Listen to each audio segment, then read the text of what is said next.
everyone! Today I want to talk about some unpopular opinions that I have when it comes to books or booktube. I mean, I think these are unpopular opinions anyways. These are opinions that are just different from what I see on booktube. In general, I'm not that good at stating negative opinions and being super critical of something. I just want to say that these are just my opinions. None of this is fact. I just have opinions and I'm gonna share them. Don't be mad, please. Thank you. So yeah, without further ado, here are my unpopular bookish opinions. Now this, dear viewer, is a true confession. I regret having to say this so much. No matter how hard I try, I cannot, for the life of me, enjoy Neil Gaiman's writing. What is wrong with me? I don't know. You're asking me this question too now. What is wrong with you? I don't know. Listen, on paper, he is the perfect writer for me. Whenever anyone describes any Neil Gaiman book or describes Neil Gaiman's writing, I'm always just like, oh my god, yes, that's it. That's what I want. That's what I want to read. That's exactly the type of... And then every time I pick up his book, I just find myself really disappointed every single time. And you think I haven't tried. I've read 4 of his books. Okay, I've tried time and time again, and I just can't seem to do it. The first book I read of his was The Graveyard Book, which I thought was very plain and there was no substance to the story. And I had the same critique of The Ocean at the End of the Lane, which I read. Then I also read some of his short stories. I remember just thinking, wow, he's just trying to be like Ray Bradbury, but he's not succeeding.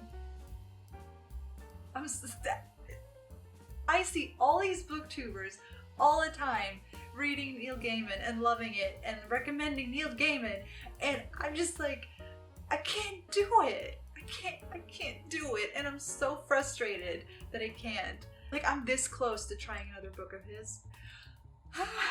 I don't know what I have to do. Any advice? Because I don't know what to do. Genuinely.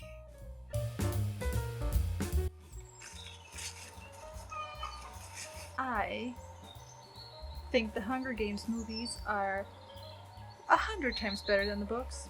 I have a confession to make. I never finished the Hunger Games series. I read the first book and liked it, read the second book and hated it from the moment Cinna died, and could not for the life of me get through number 3.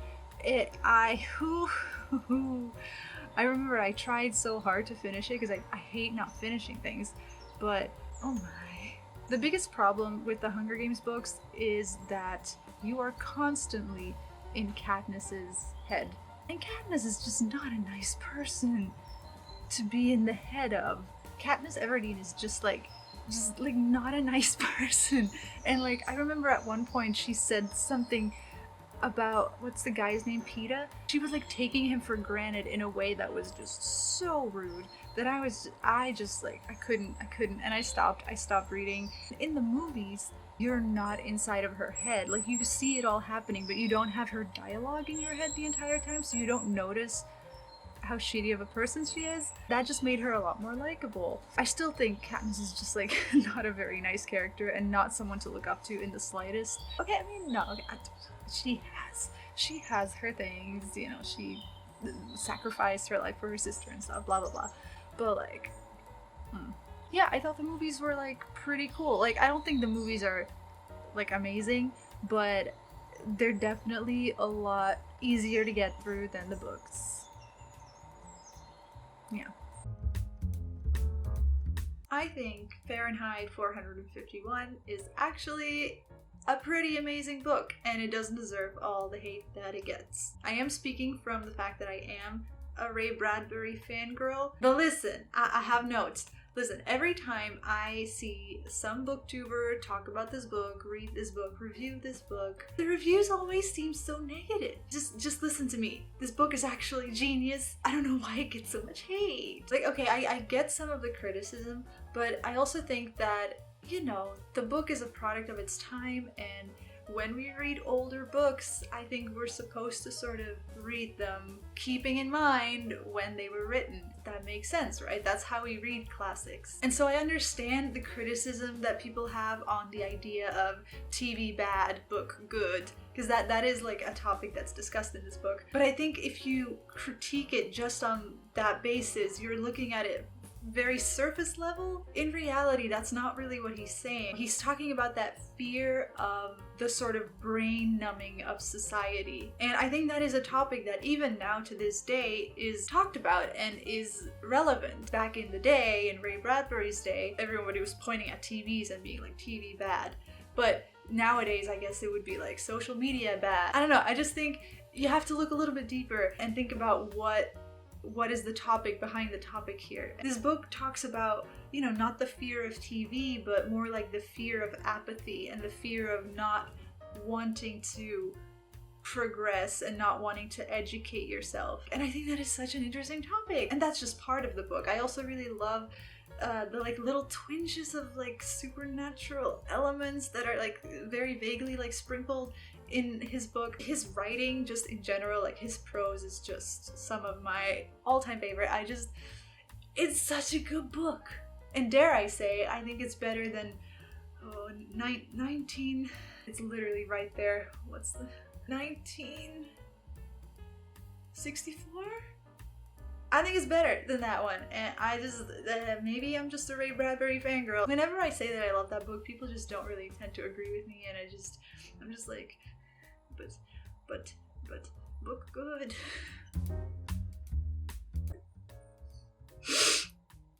I think a lot of children's books have more depth and meaning than a lot of adult literary fiction books, and I think it's a very overlooked genre. Not just children's books, but also middle grade. Just like books that are not for adults.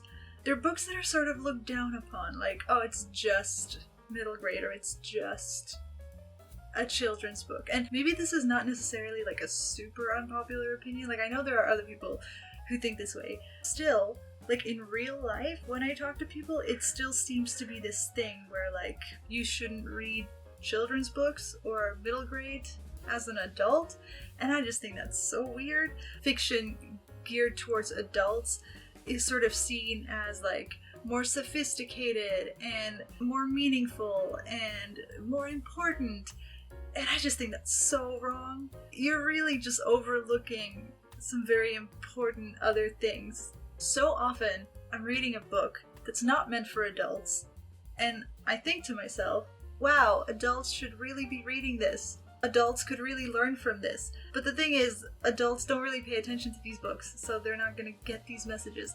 And they should. Read children's books. Read middle grade. Please. You're missing out. Okay, this one. I don't know how much of a unpopular opinion this is at this point, because I feel like in recent years a lot of people have come out to say that they don't like this book. However, when this book first came out, a lot of people were really, really into it, and I was not. No. I'm talking about Divergent. Again, I don't like to use the word hate, but that girl from Divergent, she really just, she pushes my buttons. Oh my god. I remember picking this book up not knowing what it was about back in the day when it first came out, and I remember immediately being kind of iffy about it, like the writing and the world building, but I kept going. And the more I went, I think this is the only book that I've ever thrown against the wall out of anger. And it happened multiple times in this book. Like, I think no book has ever made me this angry. Except maybe, let's not talk about that. This little lady, we don't like her. We do not like her. Listen, the protagonist in this story is such a terrible, terrible person. And again, I love a flawed character. However, the problem with Divergent is that all of this character's actions, all of these terrible, terrible things that she does and says to other people are seen as positive they're seen as like, oh, she's like being brave, she's coming into her own, she's like being the hero, and I'm just like, no, no. That's not what that is. This cannot be a role model for young girls. I haven't thought about this book in like a decade. Revisiting Divergent just really it makes me mad. It makes me so mad. These days, a lot of people see what's wrong with Divergent, but when this book first came out, everybody was loving it, and I was just like, I couldn't understand it, and I was just so confused and mad. And aside from just the fact that the protagonist is just like, terrible, you know, like the world building is pretty shit, the writing is not that great, the pacing not that great. Like honestly, this book doesn't have much to go for it, so just no. It's a no for me.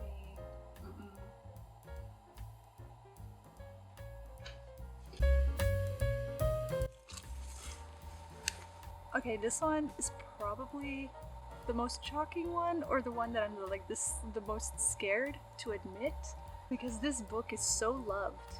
I feel like everyone and their mom loves this book. So many people say that this is their favorite book of all time.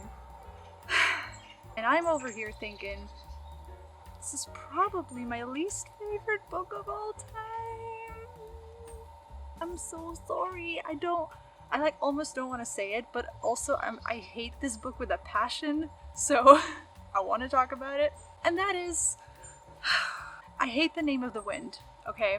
The Name of the Wind by Patrick Rothfuss. This book. I have so many issues with this book, and I'm very passionate about them. I could make a whole video just about why I don't like this book. Maybe one day that'll happen, but I'll try to give you the rundown. Nothing happens in this book, and mind you, this book is like 650 pages long. It's a big book. Nothing happens. I like slow-paced books, and I'd heard this was slow-paced-ish, and I was down for that. Like, I like that a lot of the time, but oh my, this was nothing happened. Nothing happens. Nobody learns anything either. The whole thing in this book is like, bad things happen to this boy, and he loses all his money, but then he finds some clever way to get money again because he's just that clever. But then something bad happens and he loses his money again. But then he thinks of another clever idea to get his money back. But then something bad happens and he loses his money again. That's it. That's the book for 650 pages. And the worst thing is that like the main character is just not it. Again, I don't mind characters that are unlikable. That can be really interesting.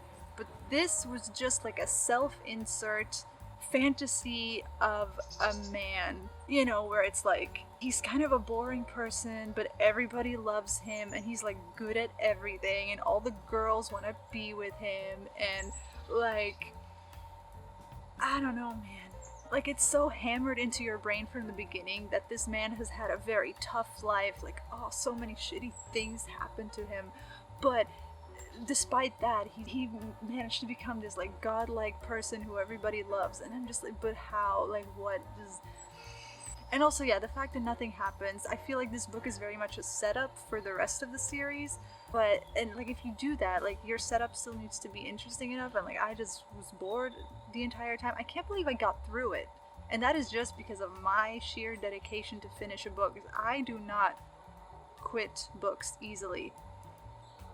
Because, like, I kept thinking, well, this is people's favorite book of all time. Like, how can it be this bad? Like, it's gonna get better. I kept thinking it's gonna get better, and then it never did. I'm so mad. I'm still so mad about this. I don't know. Am I being too harsh? Please, please, if you like this book, tell me why you like this book, because I don't get it. I really don't get it. I really feel like I wasted a lot of my time trying to read this book, and I'm very happy to say that I will not be finishing the series ever. Thank you.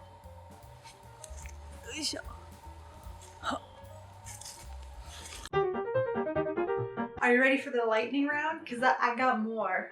The characters of Red, White, and Royal Blue were boring and predictable. Max and the Wild Things, written by Dave Eggers, adds to the original Where the Wild Things Are, and dare I say, approves upon it. Dracula is boring! I was disgusted by The Magicians, not because of all the sex, quite like that, but because of the characters. Ew, ew, ew. And finally, the only Jane Austen book that I ever read bored me to death, and now I am terrified of trying any of her other works. So, those were some of my unpopular bookish opinions.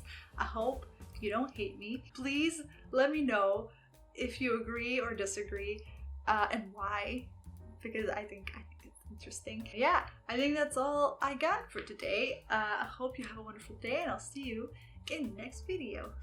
Bye!